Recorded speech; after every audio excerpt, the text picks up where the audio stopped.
This is WFYI News Now. It's August 7th, and I'm Abriana Herron. On today's show, the Trump administration releases $5 billion in federal grant funding for education that was previously withheld. Central Indiana residents are asked to participate in a survey on their transportation habits. And redistricting could be in the conversation this week for Governor Mike Braun during Vice President J-D Vance's visit. We tried to adhere to township lines, and the configurations don't look like an octopus. Those stories coming up, but first. The Indiana State Fair has changed rules related to minors attending the fair. On Tuesday, officials updated the minor policy to state that fairgoers under the age of 18 must be accompanied by an adult 25 or older. Previously, the policy listed adult age as 21. Another change limits the number of youth that can be with a chaperone to 4. The policy is in effect for minors after 6 p.m. Tuesday to Thursday and after 4 p.m. Friday to Sunday. The change is reportedly in response to a video of youth fighting at the fair that received attention online. The Trump administration is releasing $5 billion in federal grant funding for education that it unexpectedly withheld earlier this summer.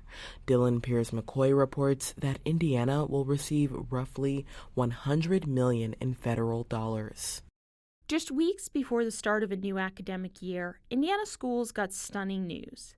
The Trump administration would withhold millions of dollars in federal education grants. Now, the administration is reversing course and releasing funds for a range of programs, including before and after school care and education for migrant students and English language learners. The decision came after lawmakers from both sides of the aisle lobbied Trump officials to release the funds, and several states sued over the money. I'm Dylan Piers-McCoy. Central Indiana residents are being asked to participate in a survey on their transportation habits. The survey, sponsored by the Indianapolis and Heartland Metropolitan Planning Organizations, aims to better understand residents' travel habits. Data will be used to plan transportation investments, including improvements to transit, roads, sidewalks, and bike lanes. Participants will be randomly selected. Selected households will receive a postcard with an access code, and participants will receive a gift card for completing the survey. And for our final story today, Governor Mike Braun says Vice President J-D Vance will be in Indianapolis this week to meet with him. Brandon Smith reports redrawing Indiana's congressional district lines to benefit Republicans is likely to be a key topic. Texas Republicans are trying to redraw their state's congressional map to benefit the GOP. That's triggered some democratically controlled states to explore the same, and it's now spread to Republican supermajority states like Indiana.